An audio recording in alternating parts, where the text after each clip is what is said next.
viram ali nesse vídeo, ele mostra um histórico do que é esse movimento de voluntários. E essas mais de 300 entidades sem fins lucrativos que são associadas aos conselhos aqui de Florianópolis. Então, essa mobilização que já começou há mais de 10 anos por voluntários que acreditam na força da união.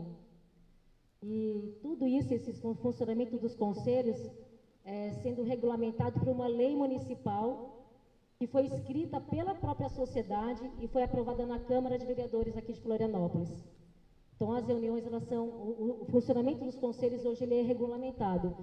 E nós temos já esses conselhos que foram criados... Boa noite para você que nos acompanha aqui pelo Portal Sul de Floripa.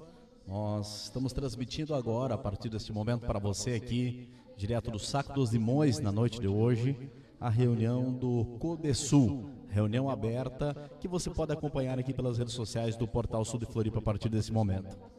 Vamos acompanhar os debates que o CODESUL faz aberto com a comunidade neste local. Aqui em Florianópolis, nós temos também a Lei 10.461, que permite que a sociedade possa inscrever projetos. Então, qualquer cidadão pode entrar no site participafloripa.com e inscrever o seu projeto. Qualquer cidadão, ele está aberto hoje, se você entrar agora ali no site, você consegue inscrever. Depois de inscrito, encerra, eu vou colocar aqui como é que vai funcionar. Depois de inscrito, acho que deixa um pouquinho nessa tela aqui que fica melhor para explicar. Esses projetos inscritos, eles vão para os conselhos e é realizada a Assembleia Geral com os associados dos conselhos. E esses associados escolhem 10 projetos, isso está na metodologia, né? 10 projetos para serem encaminhados para a Prefeitura orçar. A Prefeitura faz o orçamento, encaminha de volta para os conselhos, e aí sim os conselhos chamam novamente uma assembleia para que os associados possam votar quais desses projetos que serão inclusos no orçamento municipal. Porque tem um teto, né? A lei diz que é o equivalente a 5% da arrecadação do valor arrecadado de IPTU da região. Então, nós fazemos cada associado faz essa escolha, cada entidade, independente do tamanho, tem direito a um voto, e aí esse pacote vai para a Prefeitura. Incluso no orçamento, é aprovado pela Câmara de Vereadores, e aí volta para a Prefeitura poder executar. Sobre a execução dos projetos, então, que nós podemos falar do exercício que nós fizemos, a inscrição que foi entre 1º de fevereiro e 1º de abril de 2022. Como é que foi o resultado? Foram 201 projetos inscritos para melhorar a cidade. Os conselhos cada conselho realizou as suas 2 assembleias gerais para aprovação dos projetos. Essa metodologia de inscrição, de escolha, ela é toda aprovada dentro dos conselhos no início do ano, inclusive foi aprovada esse ano já. E aí dessas 2 assembleias, 64 projetos foram encaminhados referente a esse período de escolhas para serem executados em 2023. Então, dentre esse montante de projetos escolhidos pela sociedade, que foi um total de pouco mais de 16 milhões de reais, a Prefeitura executou apenas 3% em 2023. E aí, esses valores, depois que encerra o período, ele se perde, né? Que aí o orçamento ele encerra, e os valores a gente encaminhou o ofício para a Prefeitura, e nós perguntamos, né, então, essa dúvida que fica, para onde que foram alocados esses recursos que estavam direcionados para a execução dos projetos escolhidos pela sociedade. E aí a gente ainda não obteve uma resposta. Então, agora eu passo a palavra para o agente da mudança, peço para o Milton, se ele puder.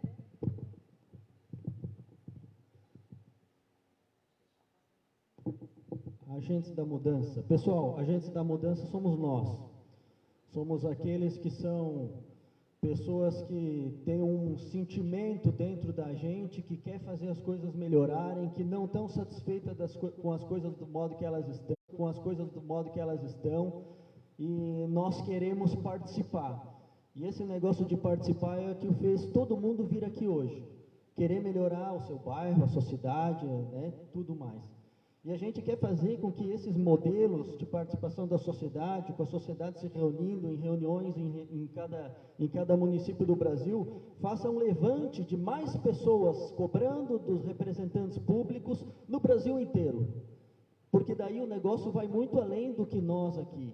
Nós, por mais que façamos o máximo que a gente pode como voluntários, a gente não consegue um alcance maior do que um pouco de melhorias aqui para a nossa cidade. Mas se esse modelo for copiado e for em todos os municípios feito do modo como aqui está sendo feito, vocês podem ter certeza, o dinheiro vai começar a ir para o lugar certo. Porque o político funciona por pressão. E é assim que a gente vai conseguir melhorar a nossa vida, a qualidade de vida, a segurança, o saneamento e todos os outros problemas que a sociedade hoje tem. Então, Agentes da Mudança é um grupo de WhatsApp que nós vamos fazer a inclusão de todos vocês que estão aqui hoje. O grupo eu acho que está meio lotado, porque ele tem 1000 pessoas, cabe 1024, então a Roxana vai incluir lá todo mundo que colocou o seu nome aqui na nossa lista de presença, conforme vai abrindo espaço, mas por ali vocês vão começar a receber uma postagem apenas por dia, onde vocês vão conseguir acompanhar esse trabalho de voluntários, que não é só em Florianópolis, mas já está em São José Palhoça também. Então, quando forem incluídos lá amanhã, provavelmente, não saiam, fiquem lá, participem e acompanhem as novidades que a gente sempre vai colocando lá. Esse é o modo que a gente tem de fazer o cidadão que veio hoje aqui, que saiu da sua casa, não perder o contato com esse trabalho maravilhoso de pessoas voluntárias tentando melhorar as coisas, que possam sempre, através desse grupo de WhatsApp, estar recebendo as novidades e as notícias. Então, permaneçam lá conosco, que nós vamos sempre estar atualizando todos vocês. Obrigada, Milton, pelo esclarecimento.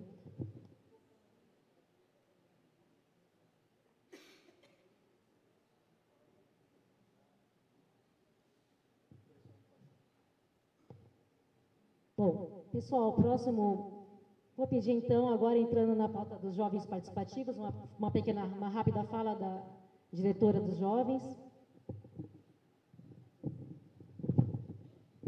Boa noite, pessoal, tudo bem? Eu sou a Haná, sou diretora dos jovens participativos no CODECEM, e eu estou aqui para estar convidando vocês a estarem participando da gente nessa missão.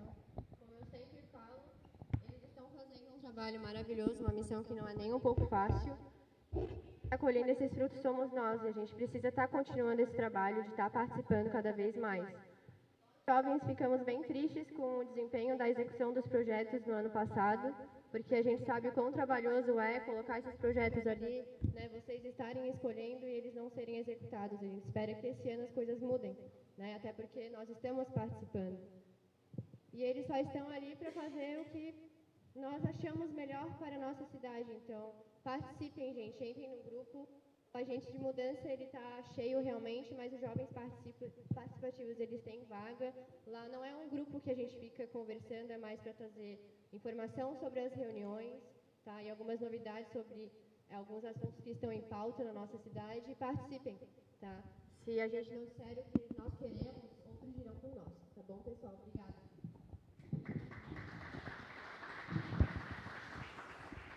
Muito bom, muito obrigada, Haná. O próximo item da pauta estava reservado com a presença do promotor Daniel Paladino e, infelizmente, ele não pôde estar presente. Vou pedir para o Milton, então, fazer uma pequena fala.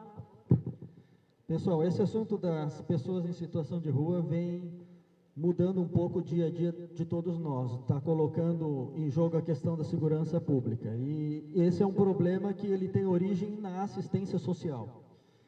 Esse assunto, pode ser que eu até morda a língua aqui, porque de repente vem aí o promotor, vamos supor que ele venha atrasado, mas queria só, para aqueles que vieram por causa dessa pauta, dar uma pequena explicação que nós estamos acompanhando. Convidamos o promotor de justiça, que também está acompanhando através da sua promotoria esse assunto. Também tem a questão da Câmara dos Vereadores, que eles aprovaram um projeto de lei. Ontem foi a segunda votação, eles tiveram 2 votações para poderem compulsoriamente internar aqueles que estiverem em situação de rua dentro de algumas condições. Então, é um projeto de lei que agora só falta a sanção do prefeito e que talvez venha trazer melhorias. Mas também a gente que está acompanhando, observa que não vai ser a única forma de resolver o problema, vai ser necessariamente voltar para a assistência social e fazer ali o trabalho funcionar, senão o negócio não vai dar certo. Então, basicamente é isso, e conforme nós tivermos novidades, nós também vamos passando para vocês. Quem entrar no grupo das agentes da mudança, volta e meia a gente coloca uma novidade sobre isso lá também. Muito obrigada, Milton. Bom, próximo item, então, a gente tem uma parceria, o CODECEM, que é uma parceria com a Polícia Militar. Todas as reuniões, há presença de representantes para estar aqui trazendo informações e também recebendo informações aqui da comunidade. Então, eu peço a palavra para o Tenente Douglas, por favor.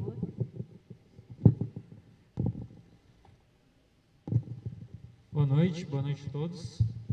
Queria primeiramente agradecer mais uma vez pelo espaço disponibilizado para a Polícia Militar poder conversar aqui com a comunidade.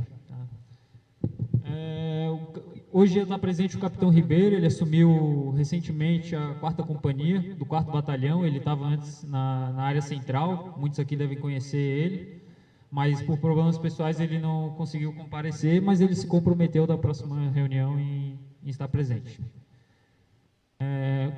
Acho que o primeiro ponto, essa semana a gente terminou a Operação Veraneio, né, com o fim do Carnaval. É importante passar o feedback para a população, né, dos fatos que aconteceram, principalmente no Carnaval, né, que é um dos maiores eventos aqui que a gente tem durante o ano. Não tivemos nenhum crime grave, né, tivemos mais as questões de furtos celulares, mas a Polícia Militar conseguiu pegar uma quadrilha, recuperamos mais 70 celulares. Publicamos nas nossas redes sociais, né, como se prevenir desse tipo de crime, contra furtos, golpes, etc. E, além disso, a gente, com o trabalho de inteligência, a gente conseguiu pegar essa quadrilha aí, né, que é extremamente difícil conseguir, porque eles ficam ali no meio da população, no meio da festa, e é muito difícil conseguir pegar. Mas não tivemos nenhum outro crime mais grave que esses. E aproveitar a pauta, né, de hoje, questão dos moradores de rua, né, é sempre importante ressaltar que não é uma pauta, como foi falado, né, só de segurança pública, né, não é só a Polícia Militar que tem que fazer alguma coisa, o Ministério Público, o Poder Judiciário, a Prefeitura, a comunidade como um todo tem que estar presente nessa pauta aí. A gente sozinho, infelizmente, a gente não consegue fazer muita coisa. Mas essa semana a gente começou uma operação, Operação Choque de Ordem, em que a gente começou a fazer diversas abordagens aos moradores de rua para identificar, isso a gente já vinha feito antes, né? Mas recentemente a gente começou a abordar em busca de armas brancas, né? Ou armas de fogo e qualquer outros objetos utilizados para praticar crimes, né? Só ontem na área central foram apreendidos 9 facas e uma tesoura. Hoje foram apreendidos mais 11 facas e foi preso um morador de rua em flagrante quando ele estava ameaçando pessoas que estavam passando ali na área central com um facão, né? E a gente fez a apreensão também dessa faca. A Polícia Militar consegue fazer esses trabalhos preventivos. A gente só na área aqui da 4ª Companhia, a gente tem mais de 300 programações operacionais, onde a gente consegue colocar as viaturas em pontos determinados para poder fazer o policiamento preventivo. E a gente está sempre à disposição aí, coloco à disposição a Polícia Militar para ouvir a demanda da sociedade, ouvir questionamentos e sugestões aí que vocês têm para passar para a gente. Obrigado.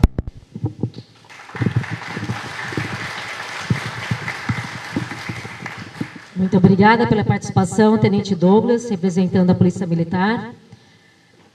Agora a gente vai passar aqui uma informação sobre a questão do... Pode passar para o aumento da taxa do lixo. Olha, pessoal, contando mais ou menos como é que foi que aconteceu, né? Vocês receberam um carnê, nós recebemos também no final do ano passado, e percebemos que havia sido aplicado um aumento na taxa de 17,55% na taxa do lixo. Chamamos aí no dia 1º, acho que foi no dia 1º de janeiro, os presidentes e conseguimos realizar uma reunião para conversar sobre essa situação. Acho que já pode ir passando. Então, nós, em dezembro, tivemos essa informação, nós falamos, então, verificamos que não havia sido repassada essa informação em nenhum canal, né? Não havia sido discutido, e nós expedimos uma nota pública, ainda no ano passado, sobre essa questão, alarmando a população, e a mídia também, alguns veículos publicaram, e gerou um grande debate. A prefeitura veio também, postou uma nota pública, fazendo as suas alegações. Os conselhos publicaram novamente uma nota, informando, ajustando a informação que havia sido passada pela prefeitura, que eram todas as matrículas o aumento, né?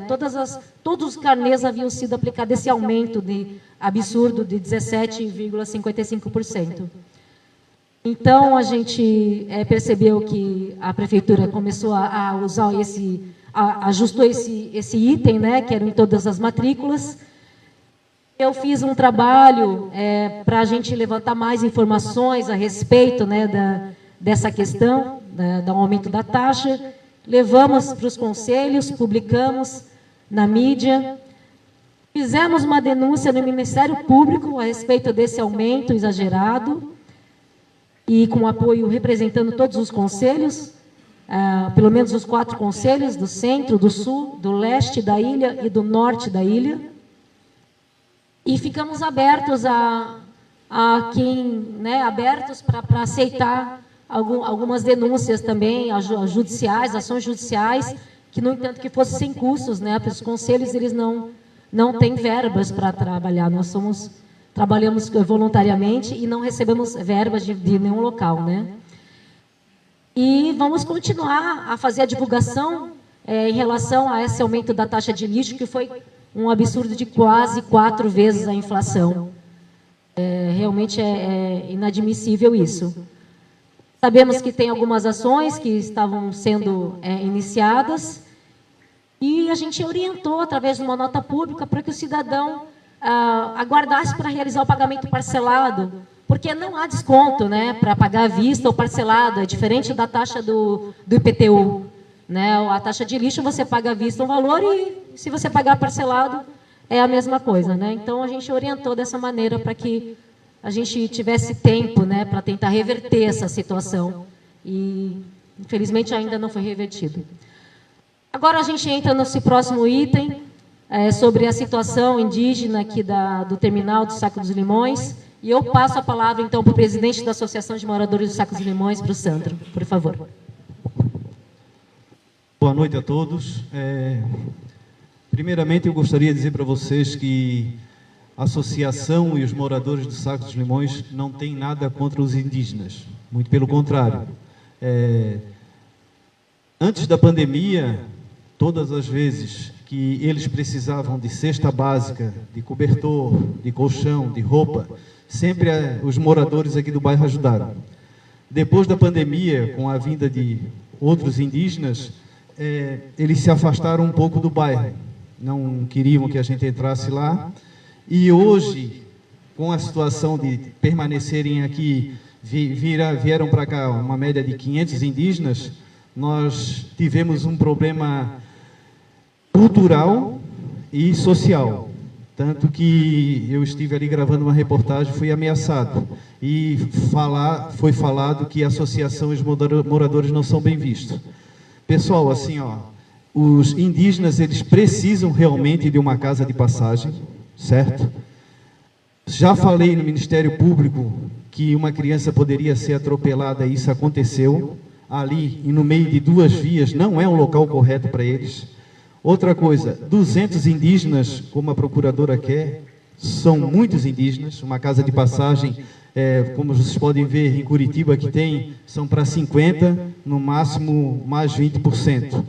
Então, eles precisam sim de um local justo, que consiga comportar de 50 a 70 indígenas no máximo, com um local para que eles possam vender o artesanato, só que no meio de 2 vias públicas, como estão ali, 2 vias rápidas, num terminal de saque que não tem condições nenhuma, aquilo ali, a situação é desumana, tá, pessoal? A gente convive com isso aí desde 2017, 2016, os moradores convivem. E assim, eles não merecem aquilo ali. E, infelizmente, o maior culpado nisso tudo são os órgãos públicos, tanto Ministério Público, Prefeitura, FUNAI, Governo do Estado. Eles ficam numa briga e eles sofrendo ali, e agora também os moradores do bairro com essa situação de muitos indígenas ali também com esse problema cultural e social. Teria sim que os órgãos públicos se reunir e realmente tomar uma atitude e construir uma casa de passagem decente para eles. E a associação está aqui disposta a ajudar, certo? Seria isso, pessoal. Obrigado, hein?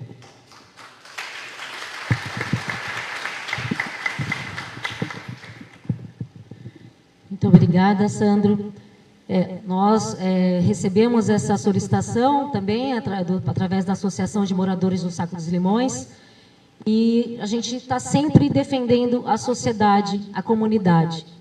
Então, se o presidente entende que ali é um local que precisa ser instalado equipamentos para a sociedade, para a comunidade local, porque nós sabemos que há carência de equipamentos para atender a população aqui nesse bairro, né, Sandro?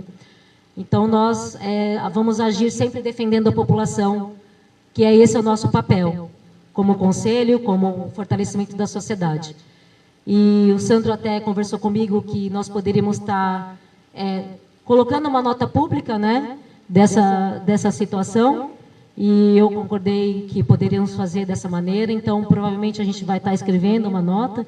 Se o presidente do CODECEM também concordar, poderemos fazer uma nota, então, em conjunto, para que a gente possa colocar a opinião, né, a população em primeiro lugar e o que realmente a população quer para a sua região.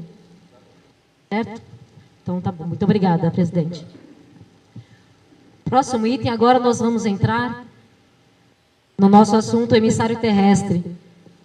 E agora eu vou passar novamente a palavra para o Sandro, que foi também, hoje a nossa reunião foi provocada pela Associação de Moradores do Saco dos Limões, porque apesar dessa situação do emissário que vai atingir a Bahia Sul, e isso envolve a cidade de Florianópolis, não só a região do sul da ilha, como a região central, por isso hoje o CODECEM está aqui presente, porque isso é uma situação muito alarmante.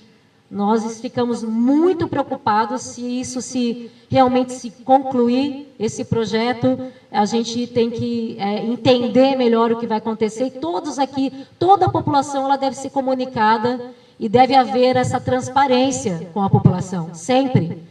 Porque muitas pessoas vai acontecer, e se acontecer, nem vão saber como é que foi, da onde surgiu e qual é o malefício, o que isso vai causar para a cidade onde a gente vive. Então, por isso a gente reúne as pessoas, para que as pessoas tenham ciência e que isso fique mais próximo. Nós precisamos estar, essa reunião, todas as reuniões dos conselhos, a gente costuma dizer da seguinte maneira: a pessoa vem participar da reunião, ela entra de uma maneira e ela sai com outra bagagem de informações. Todas as reuniões dos conselhos são muito ricas em informação. Nós trazemos as pessoas, a gente coloca reuniões objetivas para sempre estar informando e que cada um possa estar arrecadando cada vez mais informações e estar levando para as suas comunidades, para os seus familiares, para os seus amigos. E agora eu vou passar então a palavra para o nosso diretor de saneamento, seu Luiz Menezes. Por favor, Neto. Por favor.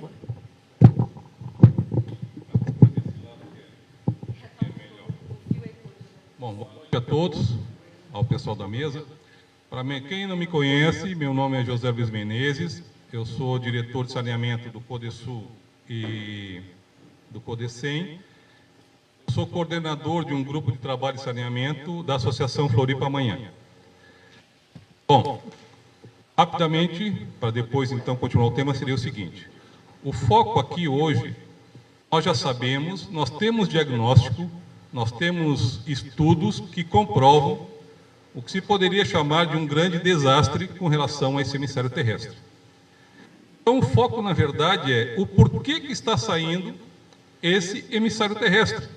Porque não existe previsão desse emissário no Plano Municipal Integrado de Saneamento Básico, que ele é desde 2008, acabou em 2011.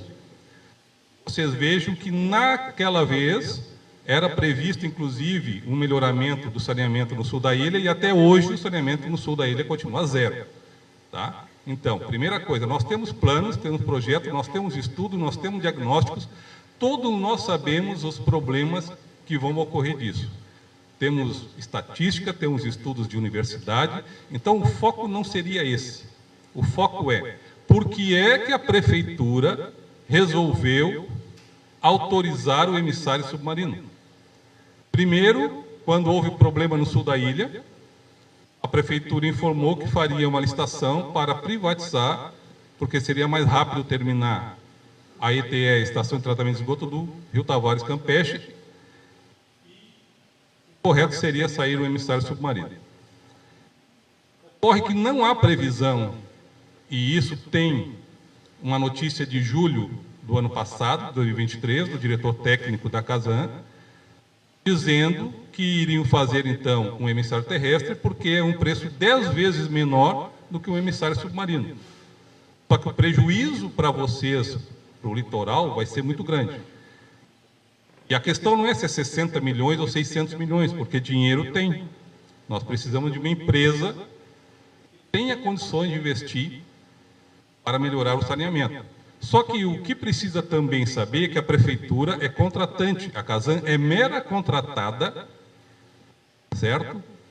A prefeitura. Então, a prefeitura teria que arranjar uma empresa, nada contra a Casan, mas se ela não tem condições de investimento, ela não pode se alçar a querer fazer uma coisa que ela não pode. A Casan agora fez um empréstimo de 600 milhões de reais no Banco Europeu, mas a Casan tem uma dívida analisada no balancete de 2019 pelo professor Dilvo Tirloni, só de debêntures emitidos em 500 milhões de reais em debêntures, que até hoje estão sendo pagos juros de correção monetária, não foram resgatados ainda porque não tem dinheiro para pagar. Então, o problema é que a Prefeitura Municipal de Florianópolis, o município de Florianópolis, que é o poder concedente pela Constituição, teria que tomar uma posição. Pode romper com a Casan, não tem problema nenhum. Ninguém é contra a Casan, mas nós precisamos de uma empresa que tenha condições de fazer, certo? Esse emissário submarino e terminar a obra da ETE do Rio Tavares Campeche. Porque a questão do dinheiro seria o de menos. Nós estamos pagando para a Casan, só São José e Florianópolis responde por 40% do que a Casan recebe. Se Florianópolis sair, a Casan vai falir. Então, o grande foco é esse. O problema está, não havia previsão, certo? Tanto que nessa declaração de julho de 2023, o presidente, o diretor técnico da Casan, o Joel Rossmann, é uma ótima pessoa, acessível, poucas vezes tive a oportunidade de conversar com ele, mas o grande problema é, eles não têm condições de fazer. Aí eles optaram pelo terrestre, porque é mais barato, 10 vezes menor, vai sair 60 milhões de reais. Essa questão não é essa. Não, porque dinheiro tem. O grande problema, principalmente para vocês, que todos saibam, é o seguinte: isso nunca esteve previsto, esse emissário terrestre nunca esteve previsto em lugar nenhum. Uma coisa que decidiram, por uma questão de economia, grave problema. Não está previsto o emissário terrestre no Plano Municipal Integrado de Saneamento Básico, nem no Plano de Gerenciamento Costeiro do município, nem no Plano de Ordenamento Náutico, nem sequer no projeto de microbacia hidrográfica, qualquer estudo, que apesar de não estarem muito parecidos com o saneamento, mas todos têm a ver com saneamento. Em nenhum projeto ou plano existe emissário terrestre, nunca existiu isso. Isso aí foi uma coisa criada para tentar economizar. Então, havia previsão, e como ele mesmo comentou na declaração dele, não existem licenças ambientais totais de todo o projeto, certo? E principalmente o projeto como um todo. Foi feito a toque de caixa, porque não era uma coisa prevista, certo? Então, o grande problema está sendo esse, não era previsto. A Floripa amanhã, quando a gente começou o grupo de trabalho, saneamento, nós fizemos um questionamento à Casan, como é que estava a situação aqui na ilha. A resposta foi o seguinte: não pode ampliar área de ETE, não pode ampliar área de entorno para qualquer coisa, não pode fazer nada na ilha com relação a saneamento, a não ser a disposição oceânica. Isso quer dizer emissário submarino. Então, isso em 2020, havia esse estudo. Era do IMA, da CASAN e da Prefeitura Municipal de Florianópolis. O que acontece? Se eles mesmos dizem que a disposição oceânica era a única possibilidade, eles sabiam que a única possibilidade era emissário submarino. Ocorre que, de repente, por uma decisão, a Prefeitura autorizou terminar a ETE, o que é muito importante, autorizar terminar, mas não no prazo que foi dado, 3 a 4 anos, que provavelmente acredito que uma empresa particular faria em menos, e ainda mais com o emissário terrestre, que nós sabemos que vai ser um problema extremamente sério, porque vai apenas jogar tudo aqui no Saco dos Limões, que vai ser um problema para a região e para o litoral, atingindo outros municípios. Então, seria isso, num primeiro momento. O foco é a Prefeitura de Florianópolis contratou uma empresa, que se chama CASAN, é uma mera contratada, nada contra, só que é uma empresa que não possui hoje capacidade financeira para fazer e tocar projetos de grande vulto, como um emissário submarino. De acordo com o diretor técnico da CASAN, numa entrevista, diz que vai fazer um emissário terrestre de 60 milhões, porque sai 10 vezes mais barato. Mas, em compensação, vai matar toda uma cadeia de turismo, de alimentação, de saúde pública, que vai custar muito mais no futuro, em relação, inclusive, à saúde da população. Então, o foco é esse. A Prefeitura de Florianópolis, que deveria tomar uma decisão diferente, ter tomado uma decisão diferente, certo? E não ter autorizado o emissário terrestre, por causa desses problemas sérios que vão acontecer, e já está sendo avisado. Então, tem que ser feita alguma coisa com relação a essa obra, né? E Poder Sem, Poder Sul, provavelmente talvez os conselhos, precisaria também haver alguma ação, né? Fosse por meio de panfletos, de folder, não que vá se sair por aí carregando bandeiras e tal, não, mas esclarecer a população. Saímos nós para a rua esclarecendo a população por meio de panfletos, dizendo o que está acontecendo. Essa obra não estava prevista, não existem todos os licenciamentos, é um problema sério, né? E não é de hoje que nós temos vários planos e projetos a nível municipal que são perfeitos e todos feitos tecnicamente de uma forma que nós temos informações para tudo o que quisermos, só que não são executados. Mas só existem 3 situações em que um governo não executa alguma obra que já está prevista. Inclusive dinheiro tem. Ou não sabe, ou não pode, ou não quer. A Prefeitura sabe e ela pode, então ela só não quer, porque daí ela vai ter que, infelizmente, arranjar uma empresa que tenha capacidade financeira para fazer e correr contra o relógio. Seria isso.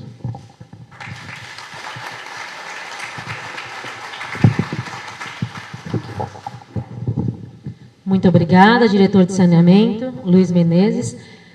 Agora eu peço, então, vou passar a palavra para o Sandro, presidente da associação. Você pode se direcionar ali para frente, por favor. O fio aqui tem uma limitação.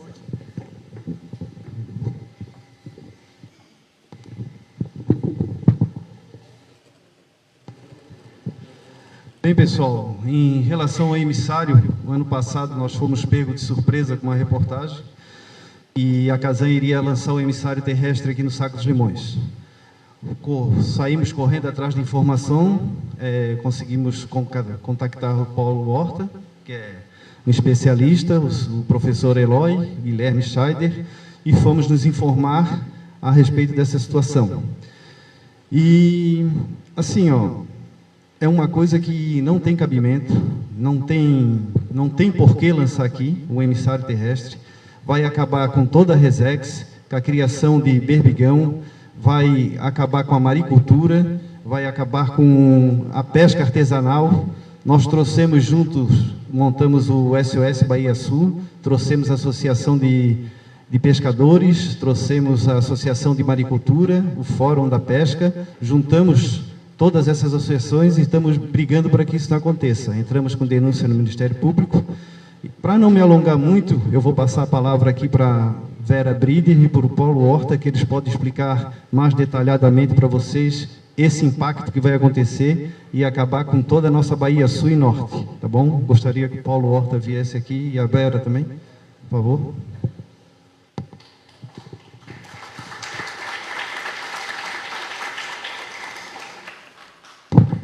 Boa noite a todos, por mais uma oportunidade de a gente estar aqui tentando sensibilizar toda a comunidade em relação a isso que a gente denominou no Ribeirão da Ilha, há mais de 20 anos, de um impacto do saneamento.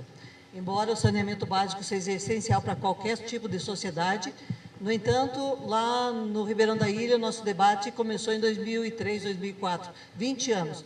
Eu acho que esse debate sempre teve participação de técnicos da Casan e técnicos da Prefeitura e não estavam bastante cientes sobre a problemática que nós trazíamos. Quando a maricultura começou a ser implementada em Florianópolis e lá no distrito do Ribeirão, por excelência, nós começamos nós trouxemos o professor Eloy Mello, que é um professor especialista em hidrodinâmicas, e ele esclareceu para a gente que a hidrodinâmica das baías fazia com que essa área estacionária aqui no meio das baías, que é o encontro das águas, não fosse um lugar, era um lugar menos indicado, menos, na verdade, contrariando todos os princípios da engenharia sanitária, seria o lançamento de qualquer tipo de esgotamento final de uma estação dentro de uma área sedimentar como essa, além de dela bordear uma reserva extrativista, que é o berçário marinho de toda a alimentação que é captada, que é produzida, que é cultivada, ou se é extrativismo de berbigões ou das comunidades de pesca.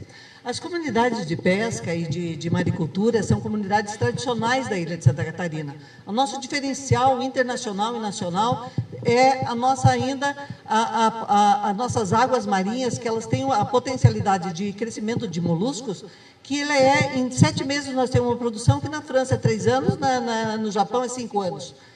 Então, isso faz com que nós temos uma qualidade de vida e uma sustentabilidade das nossas próprias comunidades de pesca artesanal. E essa tradição ligada ao mar e às vidas marinhas, que vem com a cultura açoriana, que é uma coisa fenomenal, fantástica e da qual a gente não pode abrir mão.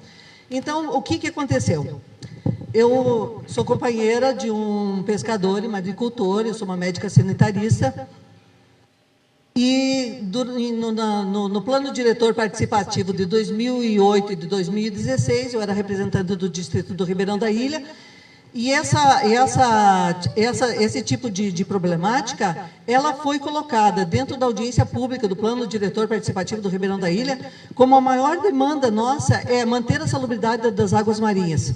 Porque o que impacta aqui no Saco dos Limões não vai impactar apenas Sacos de Limões, ele vai impactar todas as comunidades de pesca e maricultura das duas baías, porque as águas, elas batem na ilha de Santa Catarina, entram pela boca da Barra Sul e na Barra Norte, e vão se encontrar aqui e vão voltar. Então, tudo que tiver de poluente e de toxina que se formar aqui, vai voltar para essas áreas.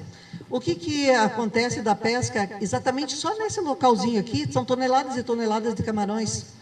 E quando você compra o camarão lá no mercado, você não sabe se é daqui ou se não é, né? Então, as pessoas que ingerirem isso vão acabar também se intoxicando. E não é uma intoxicação só imediata de uma gastroenterite, ela pode ter uma origem de cânceres muito graves que podem evoluir disso. Porque quando a gente faz os técnicos nos apresentam, anunciam que fazem 98% de tratamento, isso é uma verdade. Porque o professor Fernando Botafogo é um técnico que coordenou todo o projeto de instalação dos emissários, muito antigamente, acho que nos anos 60, na Baía de Guanabara. Ele esteve aqui dando uma formação para os técnicos da Prefeitura e técnicos da Casan. E nós participamos desse seminário que ele veio fazer essa formação e lemos o livro dele. Lá está dizendo o seguinte: sabe o que você encontra dentro de um esgotamento sanitário, mesmo em nível terciário? Leptospirose, antrax, botulinismo, tuberculose, hepatites. São coisas que uma estação, mesmo de nível terciário, é incapaz de depurar. Você lançar numa área sedimentar contaminantes biológicos, eles proliferam. Por isso que, onde tem corrente de vazão, são os lugares mais adequados para o lançamento de esgotamentos finais de estações de tratamento, porque as diluições é como ferida. Ferida, você vai passar, não lava, não desinfeta, não dilui, ela prolifera as bactérias que estão ali. Se você lavar com bastante água e sabão, ela vai se diluir, vai desaparecer. Mas não é só isso que tem nos esgotamentos. Nós temos laboratórios que usam uma série de produtos químicos, nós temos oficinas que mexem com chumbo, nós temos detergente que tem contaminantes de chumbo, nós temos hormônios que as mulheres tomam, nós temos metais pesados e temos hormônios, e etc. E tal. E, por fim, mesmo que depurassem tudo isso, ainda o pool de nitrogênio, de fósforo que tem, iriam proliferar as algas vermelhas. As algas vermelhas, elas são extremamente tóxicas para tomar banho. A Baía de Guanabara, muitas vezes, interdita banhistas, porque pessoas alérgicas podem morrer entrando em contato com algas tóxicas. Assim, que se também eles ingerirem, eles podem ter uma inflamação cerebral, uma encefalite, eles podem ter uma hepatite fulminante e morrer. Então, o que acontece? Vamos fechar a produção de molusco porque está tendo uma onda de algas vermelhas. Essas algas vermelhas que têm atingido o nosso litoral aqui estão vindo lá da desembocadura do Mar del Plata. Quando tem refluxo da corrente do Atlântico, elas progridem até o litoral catarinense. Agora, imagine se nós criarmos endemicamente as algas vermelhas aqui dentro de Florianópolis. Nós vamos espalhar isso para o litoral todo. Nós temos uma economia pesqueira muito considerável dentro do país. A nossa alimentação, não só nossa, mas do mundo, ela está sofrendo muitas ameaças. É preciso que a gente preserve a salubridade desses ambientes aquáticos e tudo mais. Além disso, existe um direito das comunidades de pesca artesanal igual às comunidades indígenas, as demarcações. Nós precisamos das demarcações. As demarcações da maricultura, que é uma comunidade tradicional já e reconhecida pela 482, da Lei do Plano Diretor de 2014, ela diz que a maricultura é tradicional. Então, as demarcações fundiárias que ocorreram dentro das águas da União, elas são territórios dos povos tradicionais, são das comunidades de pesca artesanal. E elas não podem simplesmente você chegar e dizer, vou fazer isso, vou implementar esse equipamento público e não preciso fazer. Não, tem que fazer consulta prévia informada antes de qualquer equipamento que possa causar ou ameaçar de impacto. O que é uma consulta prévia informada? No mínimo, nós teríamos que estar com um plano integrado, municipal integrado de saneamento básico, na mão, com todo o detalhamento e poder especificar. O que nós tivemos acesso foram uns documentos que não eram oficiais, eles tinham 400 e poucas páginas, no entanto, tinham coisas alarmantes lá. Porque quando, em 2008, a gente começou a fazer as audiências e refutar o primeiro projeto de saneamento para o município, nós... Desculpe, perdi o raciocínio, mas quando a gente começou a analisar, eles colocavam os emissários dentro das baías, aí no Pedregal, aí perto do Barro Vermelho, onde tem o Rancho Açoriano, mais ou menos, exatamente dentro dos campos de cultivo de maricultura. E no norte também, não é só por aqui no norte, mas então o que a gente fez? Muitas audiências, a conferência municipal, as duas conferências municipais de saneamento básico dizem lá, manter a salubridade das baías. A 482 e ainda nessa outra plano de diretor, diz lá, manter a salubridade das baías. E a Conferência de Segurança Alimentar e Nutricional, manter a salubridade das baías, porque são campos de cultivo, são campos de extração de alimentos. Então, é nessa perspectiva que nós vemos isso tudo. Então, jamais, nenhuma comunidade hoje... Nós temos os fóruns dos pescadores das baías, que não pegam só apenas a parte insular, mas a parte continental também vai ter impacto. Então, nós não podemos simplesmente dizer, não, então tudo bem, é provisório. Não existe esse provisório. A partir do momento que começar o lançamento e tiver as deposições, e isso vai se depositando, depois vem uma dragagem que remove todo esse... Eu acho que o Paulo Horta poderia explicar bem melhor para nós O que tem nesses sedimentos que já existem em alguns lugares nas baías que podem piorar essa situação. Então, nesse sentido que a gente tem participado há 20 anos e vamos continuar participando, para que não se efetive a implementação de uma estação de tratamento com essas características. É preciso que a gente, realmente, nós precisamos de saneamento básico, mas o saneamento ambiental, ele é primordial e muito mais impactante caso ele não seja considerado na elaboração dos planos. Obrigado, é isso.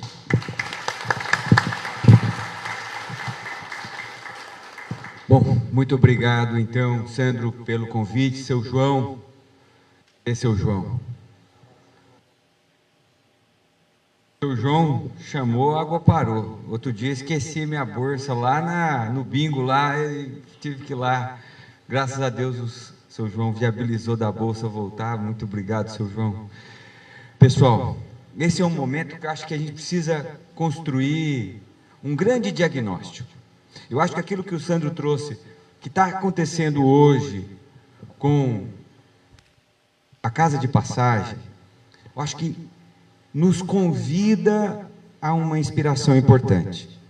A Casa de Passagem, se tiver diálogo, como o Sandro mesmo disse, existe a possibilidade, a comunidade acolhe esses povos originários. E eu acho que esse diálogo é o que está faltando nesse caso com a Casan. Um diálogo aonde as demandas da maricultura, da pesca, dos moradores, dos usos tradicionais, de fato, se somem com os saberes da academia, para que, então, qual é a alternativa? E é nesse contexto que eu quero trazer alguns elementos para complementar a fala anterior. Primeiro, tem os riscos todos de um tratamento não ser completo. E tudo aquilo que foi dito eu assino embaixo. Mas vamos partir do pressuposto que sim, que o tratamento é perfeito, não sobra nada. Não é bem assim, mas vamos partir do pressuposto que sim. Fizemos no levantamento que nos foi solicitado, nós fizemos uma análise. Se for só água doce, se for só água doce, um dos usos que fica comprometido é a coleta do berbigão. Aqui na sala tem alguém ainda que costuma fazer ou fazia uso da colheita do berbigão? Pode levantar a mão, por favor? Faz tempo, mas não faz mais. Mas é importante saber, ou seja, está na cultura do bairro. Outro dia nós estávamos trabalhando lá no manguezal e tinha 2 famílias colhendo. Tem mais, não tem mais que nem tinha antes, mas ainda tem. Ou seja, o berbigão ainda está lá, passou por um perrengue, problema da poluição, das mudanças climáticas, mas ele persiste em alguns lugares. Né? Na prainha aqui na frente, ainda tem. É importante que continue tendo. Esse é um elemento importante. Agora, um outro elemento importante é a questão das florações de algas nocivas. Mesmo, de novo, que seja só água doce, a água doce muda a comunidade de algas que ocupa a água. São algas microscópicas, que a gente não consegue ver ao olho nu. Mas que, com a redução da salinidade, um grupo que é tradicionalmente formador de florações nocivas, é o nome técnico, pode, de fato, se valer dessa situação e crescer mais rápido. E aí, tornar-se um problema mais frequente e muito mais preocupante. Não sei se ficaram sabendo pelo noticiário, mas agora, durante o último verão, em Salvador, em plena temporada, centenas de pessoas foram hospitalizadas por conta do spray marinho, do contato do spray marinho que estava acontecendo durante uma floração. Essas algas, entre as substâncias tóxicas que elas podem produzir neurotoxinas. Quando a gente fala isso, não fala isso por alarmismo ou catastrofismo. Não é. É por prevenção e precaução. Se tem uma chance, e tem uma chance, os trabalhos mostram isso, a gente precisa encontrar todos os meios alternativos para que essa chance seja diminuída ou que ela não exista. Por quê? Porque coloca em risco a vida das pessoas. valor. Não tem como a gente estimar o valor da vida de uma pessoa que seja.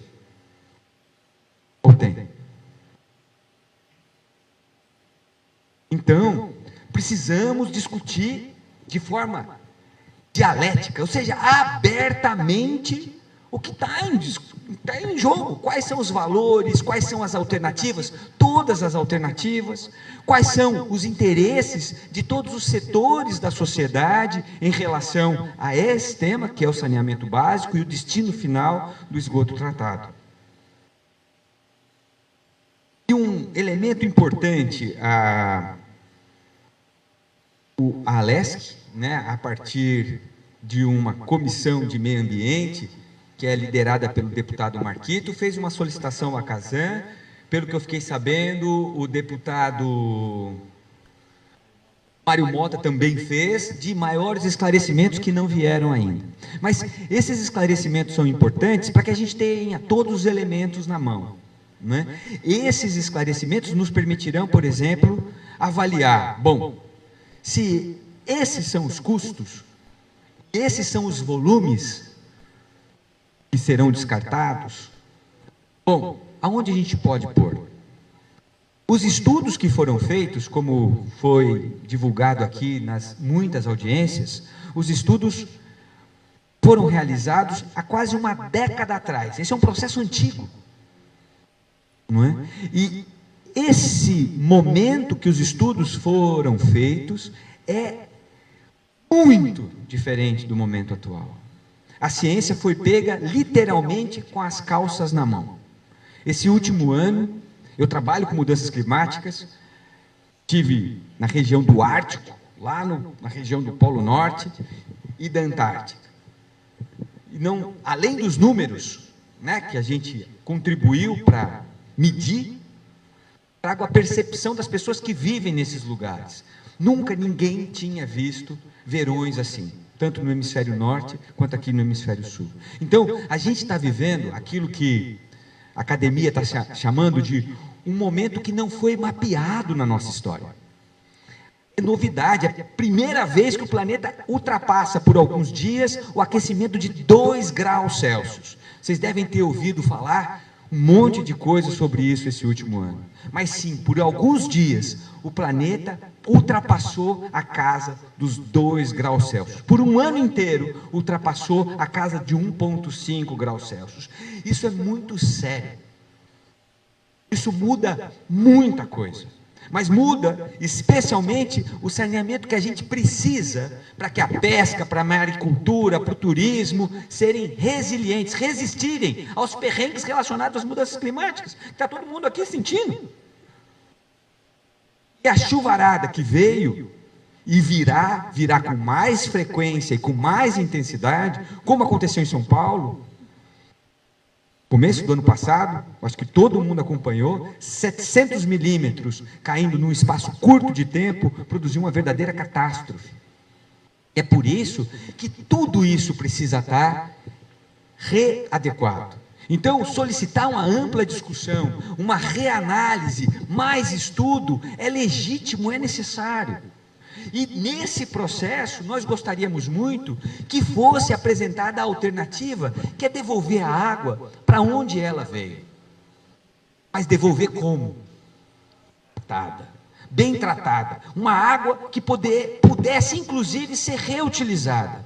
Eu acho que esse é o nosso compromisso com todo mundo, mas especialmente com as crianças. A gente não pode mais admitir um tratamento satisfatório. Porque o satisfatório se mostrou insuficiente. Olha o que aconteceu com o Balneário Camboriú esse último verão. A praia ficou o tempo todo imprópria para o banho. Canasvieiras, vários pontos impróprios para o banho.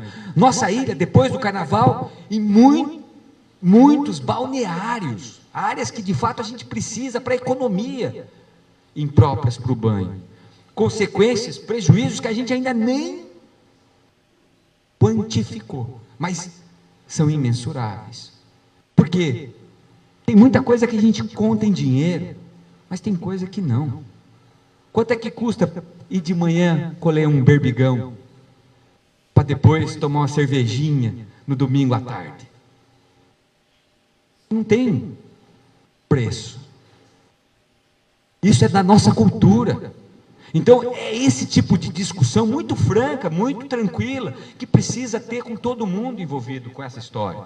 Eu acho muito bonito o movimento de todas as associações juntos, para, de fato, termos uma democracia participativa e bem informada.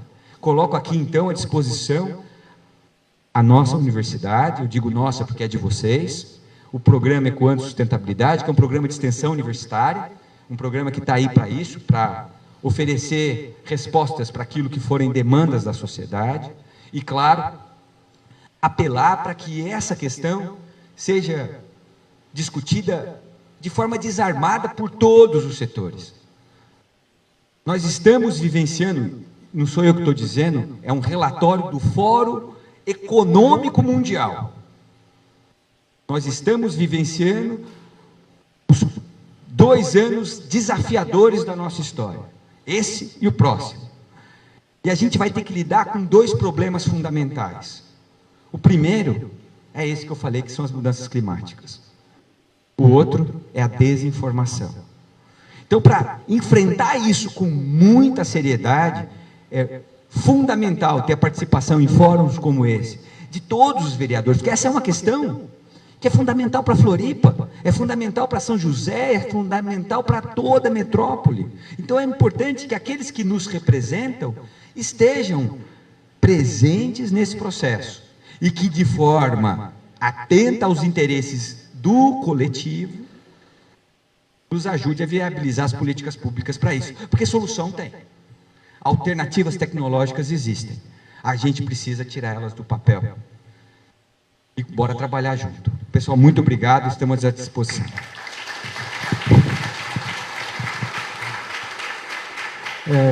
Só esclarecendo rapidinho, todas as solicitações que foram feitas para a Casan, por deputados, vereadores, a resposta da Casan foi que os estudos estão todos em sigilo, tá bom, pessoal? Para vocês verem a gravidade da coisa. Eu queria agradecer aqui ao professor, a Vera, a todos que compareceram, e eu tenho certeza que a associação, junto com as outras associações, as fundações e o Condesul, o Condecem, eu tenho certeza que nós vamos todos unidos conseguir reverter essa situação, tá bom, pessoal? Obrigado.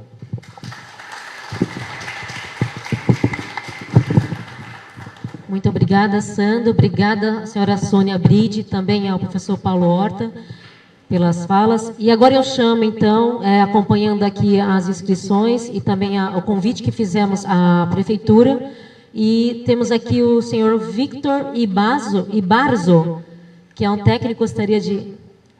Fala, por favor.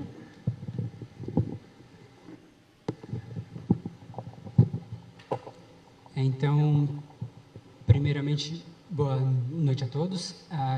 Agradecer o convite e também parabenizar o próprio trabalho que os conselheiros realizam, porque eu não sou natural daqui de Florianópolis, mas já estou morando aqui faz uns 12 anos, vim para fazer a faculdade lá de engenharia sanitária, acabei vindo, fiquei, depois fiz e depois fui chamado para o concurso aqui da prefeitura. Peço desculpas primeiramente também pelas minhas ligeiras travadas, estou também um pouco nervoso diante de tantas pessoas aqui.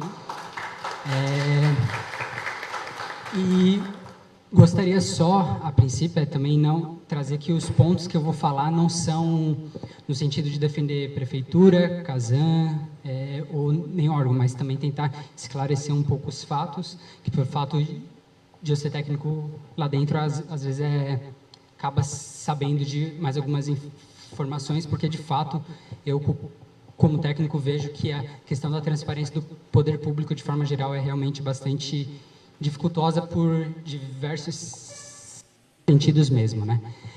A questão do emissário terrestre que foi proposto, até onde eu tenho conhecimento, começou em torno de 17 anos atrás já, né? Quando teve o primeiro pedido da Casan, lá no programa PAC, para ver a ampliação do sistema lá, tanto do Campeche, questão do Pântano do Sul, Ribeirão da Ilha, se não me engano, também estava incluso. questão da construção lá da própria ETE e com a proposta inicial de ser o emissário submarino lá no Campeche, né? Como todo o processo de sistema de esgotamento sanitário foi necessário passar pelo devido processo de licenciamento ambiental pelo Instituto do Meio Ambiente de Santa Catarina, o IMA, na época eu acho que ainda era Fátima. No decorrer desse próprio estudo houve diversos atrasos, por diversos motivos, porque cada órgão público acaba que muitas vezes tem suas próprias motivações, seja o ICMBio, seja o próprio IMA, seja a própria prefeitura, seja a própria Casan, e isso, seja o próprio Ministério Público Federal, causando com que a situação se tornasse estagnada desde 17 anos atrás até hoje, né? Nesse processo do sistema de disposição ensônica, conhecido como emissário submarino, o IMA solicitou esses estudos complementares para justamente avaliar essas alternativas, que daí, se não me engano, foi contratado pela Casan em 2018, 2019, e foi concluído, se não me engano, final de 2020, e foi reapresentado ao IMA, né? Daí, dentro desses estudos, onde foi feita a análise de diversas alternativas locacionais, sendo que uma delas era justamente esse próprio emissário terrestre aqui do Saco dos Limões. Realmente, não sei dizer bem ao certo se houve uma audiência pública aqui nesse referido bairro, o qual eu também sou morador, e caso não tenha havido, realmente foi uma falha muito grande, já que era uma alternativa locacional, então, sem dúvida, a população deveria ter sido consultada também. Só que, dentre esse estudo complementar e dentre as diversas alternativas, acabou que dentre as dimensões econômicas, técnicas, sociais e ambientais, essa acabou sendo a própria escolhida mesmo. Tinha diversas outras alternativas que eram em outros canais mais próximas à própria Resex, só que pelo próprio posicionamento lá do próprio ICMBio, acabou que foi vista que a melhor alternativa seria esse canal mais distante. Sem dúvida, se a gente fosse analisar do ponto de vista puramente mais técnico, realmente o emissário submarino, devido a todas as questões já levantadas aqui, seria a alternativa melhor mesmo. Porém, por mais que a gente não goste muito disso, a dimensão econômica ela é extremamente importante, não no sentido da própria vontade política, sem dúvida isso acaba envolvendo, só que também para conseguir, de fato, viabilizar aquilo. Nos últimos documentos que a gente trocou com a Casan, salvo engano, o emissário submarino beirava as casas de 1,1 bilhão. Além do próprio preço dele, teria a questão do próprio prazo de execução, que, levando em conta o tipo de tecnologia, tipo de mão de obra especializada, provavelmente seria uma licitação de competição internacional, o que a licitação por si só já torna um processo muito mais longo, sem falar o próprio processo de mobilização da parte lá de engenharia e a própria execução dela, o que levaria, após algumas estimativas, início da contratação e finalização lá da própria execução, cerca de mais 10 anos. Então, é um ponto bastante difícil mesmo de se conciliar e de se chegar, que é algo que a gente precisa realmente pensar também, é o quanto a gente quer, de fato, executar e o quanto também a gente quer, talvez, ficar tentando achar demais outras alternativas, por mais que, às vezes, surjam algumas alternativas melhores. E também é o quanto tempo mais também com que, no caso, a questão do saneamento do sul da ilha continue do próprio jeito que está. Mais alguns pontos que tinha notado em relação à própria licença ambiental. Realmente, até onde eu tenho conhecimento, o licenciamento ambiental ele foi emitido para a estação de tratamento lá do Rio Tavares, o qual teve a contratação reiniciada no final do ano passado, com pelo termo do contrato. Se não me engano, são cerca de 900 dias para que a estação ela seja concluída. E realmente, o processo de licenciamento ambiental para o emissário terrestre aqui do Saco dos Limões ainda não tinha sido completamente analisado pelo IMA, tendo em vista que o próprio estudo completo ele é realmente bastante longo mesmo. Então, o próprio Instituto ele leva um certo tempo para poder analisar ele. Dentro desses próprios estudos, eles foram analisados no sentido da vazão atual prevista para essa estação de tratamento, quanto também para a vazão final. Porém, até onde eu tenho conhecimento, não se tem completa clareza se esse emissário terrestre ele seria questão temporária para essa vazão inicial e depois, posteriormente, seria o emissário submarino para vazão final, sendo que a vazão inicial seria pensando ali mais na parte lá do Rio Tavares e depois, salvo engano, quando se começa a ampliar lá para o Campeche e demais áreas, já seria o próprio emissário submarino. Isso eu não tenho completa certeza também.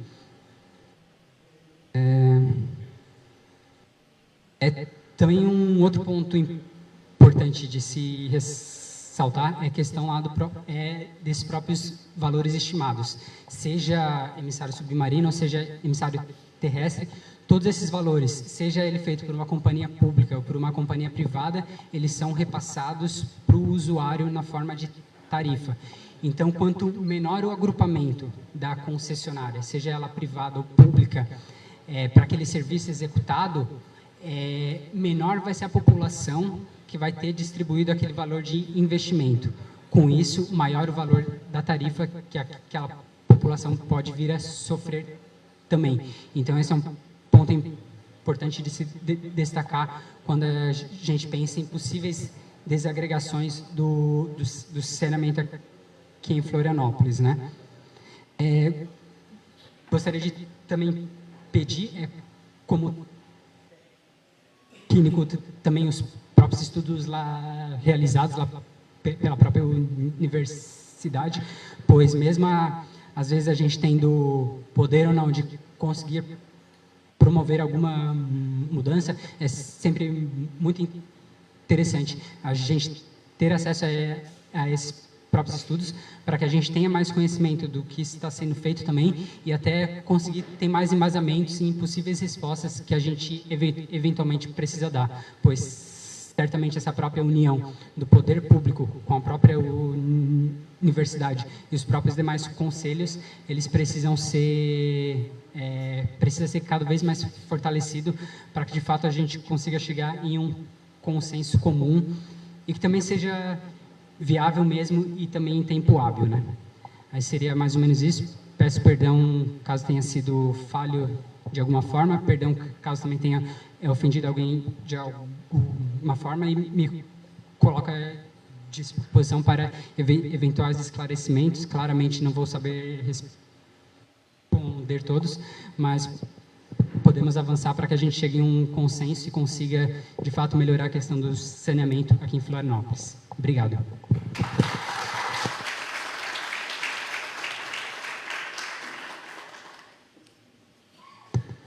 Muito obrigada, Victor, pela participação, muito importante. Pessoal, agora eu vou passar a palavra novamente, então, para o nosso diretor, para a gente fechar algumas informações, então, por favor, para finalizar esse assunto, depois damos os encaminhamentos.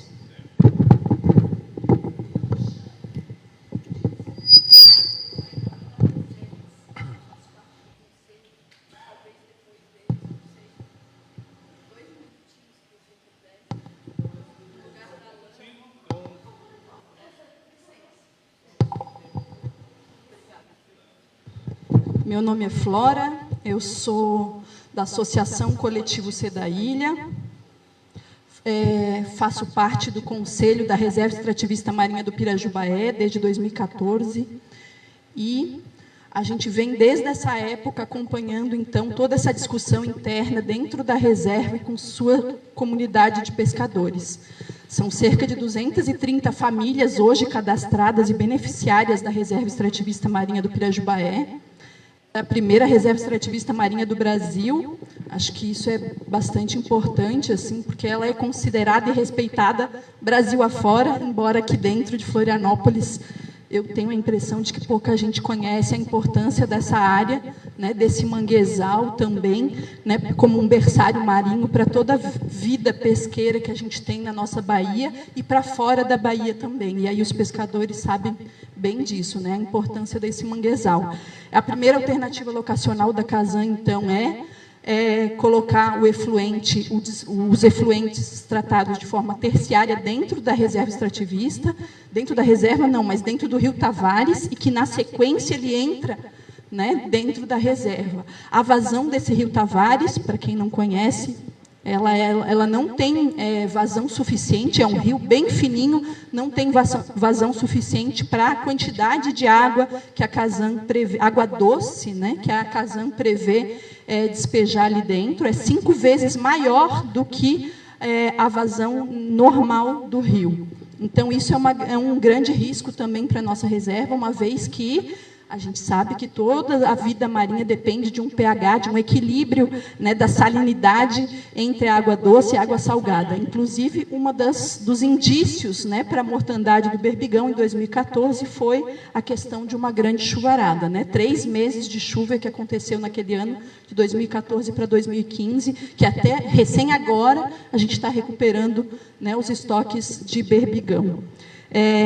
O Conselho da Reserva Extrativista Marinha do Pirajubaé é um conselho deliberativo, deveria ter sido ouvido pelo seu presidente, e não foi ouvido. O presidente deu uma autorização contrariando os dados dos técnicos do ICMBio, os analistas que diziam que o despejo de efluente traria uma série de riscos para a vida do manguezal e para a vida dessa comunidade pesqueira. Então, a gente lançou uma série de moções ao longo desses anos, em 2014, em 2017, e o ano passado a gente aprovou uma outra moção que foi levada para o presidente atual do ICMBio, pedindo o cancelamento da autorização, uma vez que o Conselho nunca autorizou esse licenciamento.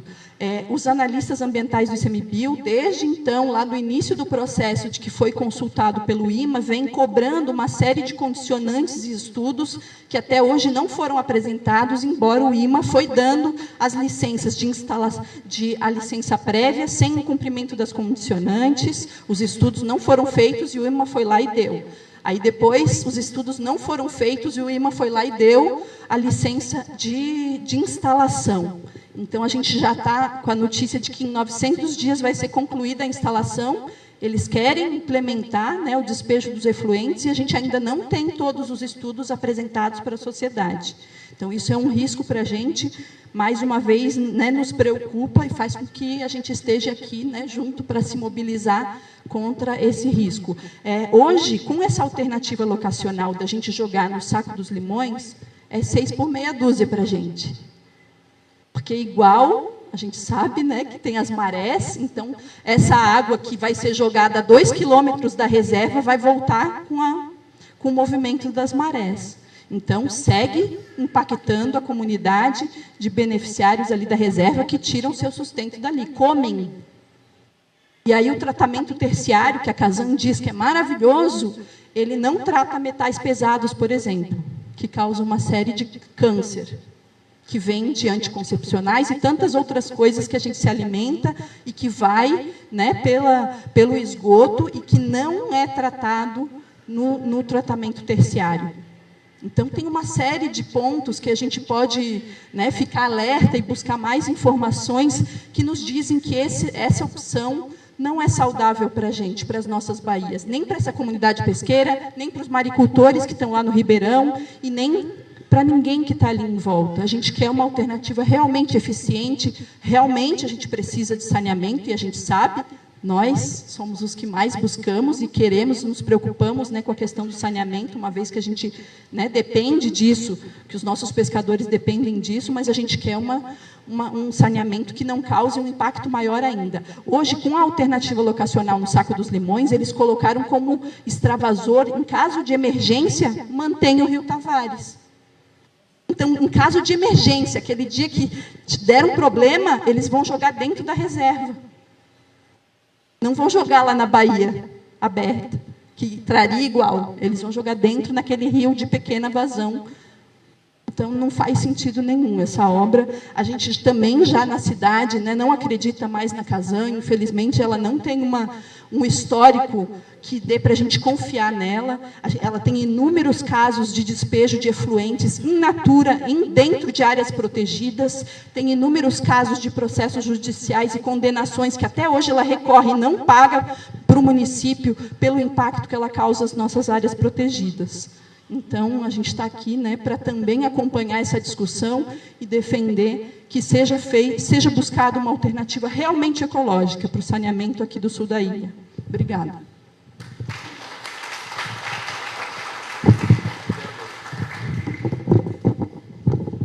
Bom, pessoal, então é o seguinte, realmente vai ser um grande problema e, com todo respeito ao professor, público, eu também sou, acredito em muitos aqui, trabalhei 30 anos na Justiça Federal, me aposentei lá. A gente sempre trabalhou na área pública com planejamento. Então, o que eu falei antes foi o seguinte, nós temos tudo pronto e tudo planejado. O grande problema foi que da noite para o dia resolveram mudar. Com todo respeito à sua opinião, já aconteceram audiências públicas e reuniões com relação a esse tema. Nós temos, inclusive, numa live que foi colocada, eu acho que pela Roxana, que em 2015 a Univale também já havia feito estudos nessa área aqui. Entendo eu, posso estar errado, e já foi mais do que debatido. E que se a gente continuar debatendo, a obra vai continuar. O que eu acho errado. Por quê? Porque se você tem um projeto lá, aliás, a resposta da Casan, quando a Floripa Amanhã solicitou, dizendo que ela colocou da seguinte forma, não existe outra possibilidade, eu tenho um documento na minha casa, a resposta da Casan, não existe outra possibilidade a não ser a disposição oceânica. Então, a questão que o funcionário da prefeitura colocou, muito bem, até poderia, então, se questionar os valores, a questão das verbas, o quanto que seria a obra, por uma questão de economia, mas o grande problema é, a Casan não tem capacidade financeira, o plano municipal não foi seguido, é uma obra que não estava prevista, eu entendo que então não pode, em tese não poderia nem ser debatida, mas insistiram nesse projeto. Então, o grande debate, eu entendo, professor, é que essa obra teria que parar, não pode sair, porque vai ser um prejuízo enorme para a cidade e para a população, e exigir do prefeito que ele tome uma posição com relação a alguma forma, que eu acredito que daí, como disse o professor, nós estamos no século XXI, temos tecnologia hoje disponível, para que alguma outra empresa, então, se a Casan não puder, neste caso, fazer, certo? Fazer, então, de acordo com o próprio relatório da Casan, do IME e da Prefeitura, de que a única possibilidade seria a disposição oceânica, por mais cara que seja. Porque dinheiro não vai faltar, porque daí a rede coletora do Campeche vai estar ligada, a Rio Tavares e outros vão ser cobrados taxa de esgoto, taxa de água, todo mundo vai pagar estando com aquela possibilidade à sua disposição, que é o que acontece normalmente. Então, seria isso. O grande problema é esse. Não, nós trabalhamos com planejamento. Você, de repente, chegar e mudar do dia para a noite uma coisa que não estava prevista, que pelo menos de acordo com o plano municipal, como eu falei antes, era para estar em andamento e até hoje é zero, alguma coisa está errada. São decisões que devem ser... Agora é o seguinte, só que hoje a população está mais esclarecida. Vocês estão com mais informação, precisam, no caso, também pressionar por isso. seja de que forma for, todo mundo encaminha e-mail, não vai dar nada, não interessa, encaminha 200, 300, 500 mil e-mails para a prefeitura, né, contestando, né, criticando, debatendo. A questão, pelo menos, que o professor colocou, vamos continuar debatendo, mas eu entendo que o debate deva ser em cima do plano que havia e das informações oficiais que nós temos, porque senão nós estamos trabalhando, se a água vai ser boa ou não, que vai cair, mas de uma coisa que não era para estar acontecendo, que é o emissário terrestre. A água é pura, mas não era para estar ali. Mesmo pura, como muito bem falou aquela senhora, aí dá um problema de salinidade. Existem vários fatores que já foram estudados. Então, por conta de uma decisão infeliz, todo mundo vai pagar, e será no futuro. Tá? Então, o grande problema é esse. Não havia previsão dessa obra. Nós temos projetos para tudo, temos estudos, temos diagnóstico. Falaram muito bem a professora, então, as universidades, o professor também é da universidade, todo mundo sabe qual é o problema, todo mundo sabe os problemas que vão acontecer. A questão não é essa, a questão é uma decisão que foi tomada errada. Não era para ter sido. E se não... A Casan não se discute porque a Casan é mera contratada. A Casan é uma empresa mera contratada com sérios problemas, né? Nada contra, mas ela devia fazer o meia-culpa e saber que ela só pode ficar, então, com uma parte da ilha, mas não toda, porque ela não tem como investir. Tanto que acabou de dizer. O próprio servidor da prefeitura falou, é mais econômico fazer assim, por uma questão de verba, mas também não vai ter... Não, vai ter uma série de problemas. Não interessa se essa... Isso que em julho falou em 600 milhões, que seja 1,1 bilhão. Não é o caso. Precisa de menos, dinheiro tem. Então, a questão não seria essa. É que você, na verdade, estaria discutindo uma coisa, nós estamos discutindo uma coisa que, a princípio, não era para estar sendo discutida. Mas, então, agora nós temos que fazer alguma coisa. Pressionar o prefeito para que pare essa obra, exige uma empresa particular que ela vai fazer melhor e mais bem feito com o emissário submarino. Seria isso.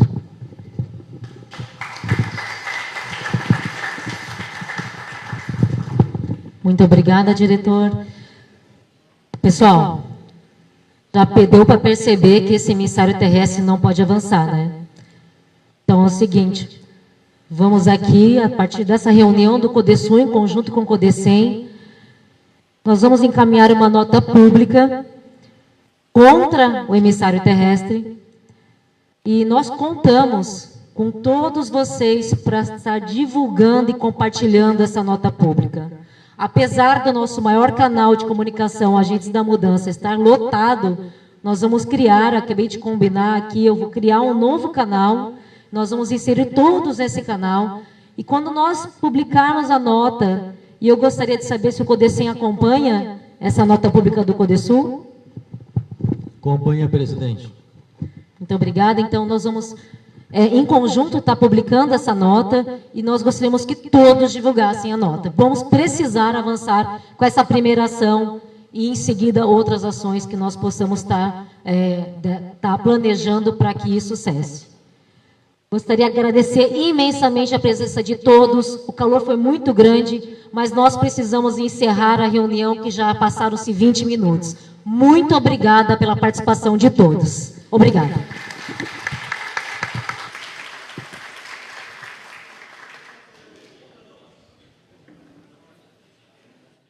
Você acompanhou aqui pelo Portal Sul de Floripa a transmissão ao vivo da reunião aberta do CODESU, realizada aqui no Saco dos Limões, na associação, durante esta noite de terça-feira. Muito obrigado, uma boa noite a todos.